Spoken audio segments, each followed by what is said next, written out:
বাটপার বয়টি আমার কাছ থেকে টাকা নিয়ে সদরপুর বাজার থেকে মোটরসাইকেল কিনে 2 দিন পর আমারে ভুলে গেছে। তাই এরা চেয়ারম্যান হতে চায় টিয়ার চাবিটা বম পেয়েছা লোনের টাকা শোধ দেওয়ার জন্য। এই স্কুলটা মরহুম সংসদ সদস্য অ্যাডভোকেট মোশাররফ সাহেব উনি ওনার ইউনিয়ন উনি স্কুলটা তৈরি করেছিলেন। আমি নির্বাচিত হওয়ার পর কথা দিয়েছিলাম এখানে একটা 4তলা ভবন করবো ওনার স্মরণে। তাই উনি আমাদের বীর মুক্তিযোদ্ধা ছিলেন, এই এলাকার 12 সংসদ সদস্য ছিলেন। আজকে এই ভবনটা করতে পেরে আমি নিজেই খুব আনন্দিত। আর আরেকটা কথা, আপনারা দূর দূরান্ত থেকে আসছেন। আমরা বিগত করোনার সময় কিছু সময় আমরা আমাদের কাজটা উন্নয়নমূলক কাজটা একটু ধীর গতিতে হয়ে গেছিল। এখন আমরা আবার শুরু করেছি এবং আপনারা ইতিমধ্যেই জানেন আমাদের সদরপুরের যে নদীর পদ্মা নদীর যে চরের ভিতর যে ইউনিয়নগুলা যেটা দিয়ারা নালকার বাড়ির চর, সেই চরে কিন্তু আমাদের মাননীয় প্রধানমন্ত্রীর নেতৃত্বে সাবমেরিন ক্যাবেলের মাধ্যমে ইতিমধ্যেই কিন্তু এখানে বিদ্যুৎ চলে গেছে। আমি কারণ নাম উল্লেখ করলাম না, কারণ হলো এখনই আজান দিয়ে দেবে, তাই আমি দুঃখিত। তবে আমার সাথে মেহমান হিসাবে আছেন আমার বাংলা উপজেলার বিপুল ভোটে নির্বাচিত উপজেলা চেয়ারম্যান হাবিব ভাই এবং আমার নিজের ইউনিয়ন আজিমনগর ইউনিয়নের আওয়ামী লীগের সভাপতি এবং বর্তমান চেয়ারম্যান হাজি মোতালেব চাচা। আর একটা কথা বলবো যে সামনে ইউনিয়ন পরিষদ নির্বাচন, এরকম কোন লোকরে আপনারা ভোট দিয়েন না যে একজন চেয়ারম্যানের অনেক কাজ, এবং আপনার ভোটটা এরকম কোন ব্যক্তিকে দিয়েন না যে আমার মোটরসাইকেল নিয়ে 2 দিন পর ভুলে গেছে। আমাদের ভোট নিয়ে কিভাবে ভুলে দেবে বুঝে? আমি কার কথা বলছি বুঝছেন? নাম বললে নেতা বানাবো না। যেই লোক আমার মোটরসাইকেল নিয়ে সদরপুর বাজার থেকে চালিয়ে যাই আমার ভুলে গেছে, সে ভোট নিয়ে আপনাদের মনে রাখবে মনে হয়? এরকম বাটপারদের ভোট দিয়েন না, এরা জনগণের পাশে থাকবে না। ভোট দেবেন ওই ব্যক্তিকে যে আপনাদের বিপদ আপদে আপনার এলাকার উন্নয়নের জন্য নির্জন চৌধুরীর পাঞ্জাবি চাইনা ছিঁড়ে আপনাদের সামনে আসবে। এমন কোন দালালের নেতাকে ভোট দেবেন না। ভয়াবহ করোনা, লকডাউন, গরিব মানুষ ঘর থেকে বাইরে যেতে পারে নাই, সেনাবাহিনীর টহল, পুলিশের টহল, ওই মুহূর্তে এলাকার গরিব দুঃখী মানুষ যখন দিন কাটাইছে তখন 2 বছর একটা উকিল আইসায় 3 থানায় মানে নাই, ওরকম নেতার দালালদের ভোট দিয়ে যারা মানুষের দুঃখে সুখে থাকে না।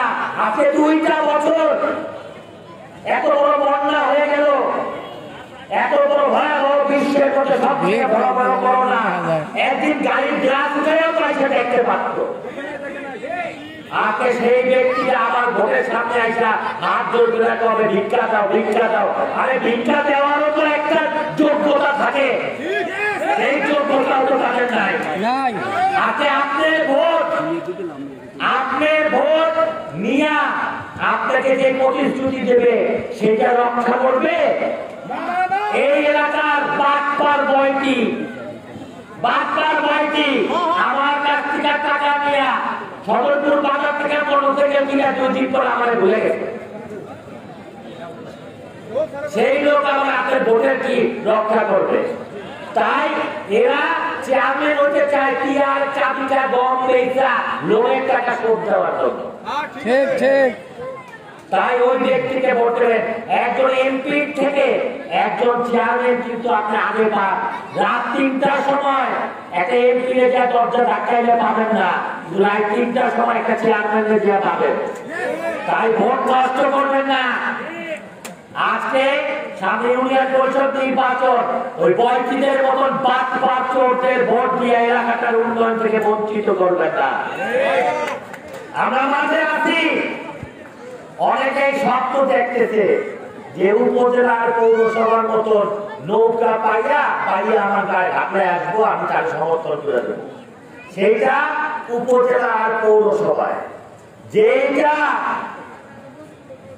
বড় নেতারে টাকা দিয়ে মালটা কিনে নিয়ে আসবে, তাদের প্রত্যাখ্যান করে সব ব্যক্তিকে ভোট দেবে।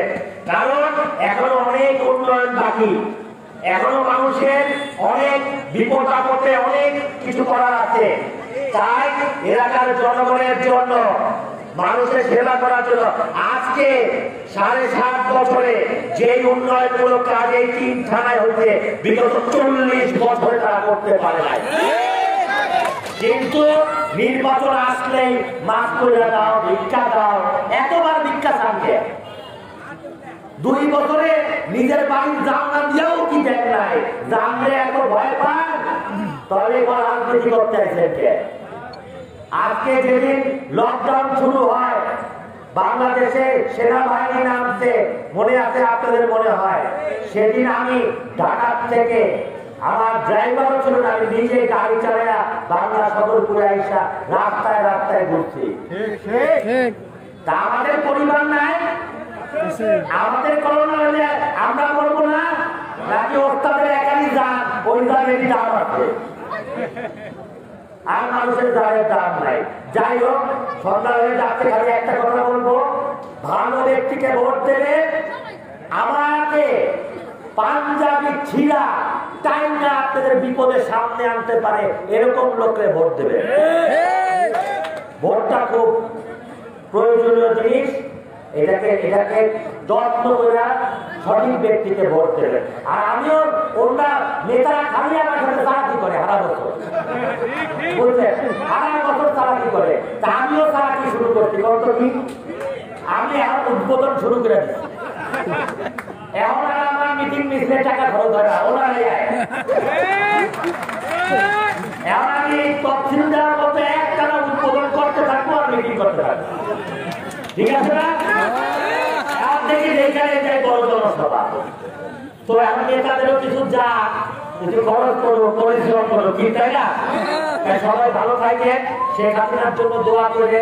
আপনাদের কারণে মাননীয় প্রধানমন্ত্রী আমাকে যে সম্মান দিতে, যে ইজ্জত দিতে, যে দায়িত্ব দিতে, এটা শুধুমাত্র আপনাদের কারণে। তাই এই ইজ্জতকে ধরে রাখবেন, সবাইকে ধন্যবাদ জানাচ্ছি। আর আমাদের সভাপতি সাহেব একটু বক্তব্য বসেন, 1 মিনিট বসেন। সবাই ভালো থাকবেন। জয় বাংলা, জয় বঙ্গবন্ধু, জয় বাংলাদেশ।